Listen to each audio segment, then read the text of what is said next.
ဒီကောင်လေးကတော့အေးကုန်းနေရင်းနဲ့သတိမထားမိပဲနဲ့ခြေထောက်ပေးသွားတဲ့အခါမှာတစ်ရှူးနဲ့တုပ်ပါတယ်နောက်ထပ်တစ်ခါမှလည်းအစမပြေပဲနဲ့အင်တာတွေကတစ်ရှူးတစ်လေးလုံးကုန်သွားခဲ့ပါတယ်တစ်ရှူးတွေကုန်သွားပေမဲ့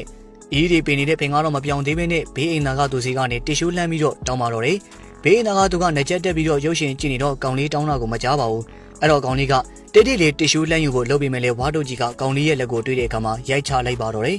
တတိကလည်းဖုန်းခေါ်နေတဲ့အခါမှာဖက်နဲ့ကျွတ်ပြီးတော့နန်ဆောင်နေတဲ့ချေးနဲ့ပဲကိစ္စကိုရှင်းလိုက်ပါတယ်ချေးမှပေးနေတာတွေ့တော့မှပဲဖင်ပြောင်သွားတယ်လို့ခံစားလိုက်ရပြီးတော့မှချေးမရှိဘဲနဲ့အလုပ်ကိုသွားရပါတယ်အဲ့ဒီချေးကိုတော့အင်တာခွက်လေးကိုဆွဲချလိုက်ပြီးတတိကလည်းဖုန်းခေါ်နေပြီဖြစ်ပါတယ်အတွင်းငံဝေးကြည့်တဲ့အခါမှာတော့ပေးနေတဲ့တွေ့တဲ့အခါမှာအတွင်းငံကိုလည်းလှင့်ပြစ်လိုက်ပါတော့တယ်လေစီကိုလည်းချွတ်ပြီးတော့အော်နေတဲ့အခါမှာဝါတို့ကြီးကလည်းရုပ်ရှင်ကိုအာယုံစိုက်လို့မရဘူးဆိုပြီးတော့လှမ်းအော်ပြောလိုက်ပါတယ်တတိကလည်းဖုန်းနေစတဲ့ခုံနေပါပြီအဲ့တော့အင်ကြီးကိုဖြဲပြီးတော့ထပ်ပြီးတော့ကိစ္စကိုရှင်းပါတယ်အင်ကြီးစားကိုကြည့်လိုက်တဲ့အခါမှာတော့မပြေတော့ဘူးဆိုတော့မှစိတ်ချသွားပြီးတော့နမ်းကြည့်လိုက်ပါသေးတယ်ဟုတ်ကဲ့အင်ကြီးအပြည့်စုံပြန်ဝင်ပြီးတဲ့နောက်မှာတော့အစည်းအဝေးသွားဖို့လုပ်ပါတယ်တတိကအင်သားရှိကိုရောက်လာပြီးမြဲဘိုက်ကထပ်ပြီးတော့နာနေသေးတာကြောင့်ပဲတတိစီကစာရွက်နဲ့ပွားပွားယူပြီးတော့အင်သားစီကိုထပ်ပြေးရပါတော့တယ်တတိကလည်းကောင်းလေးဘာလို့နေမှမသိတော့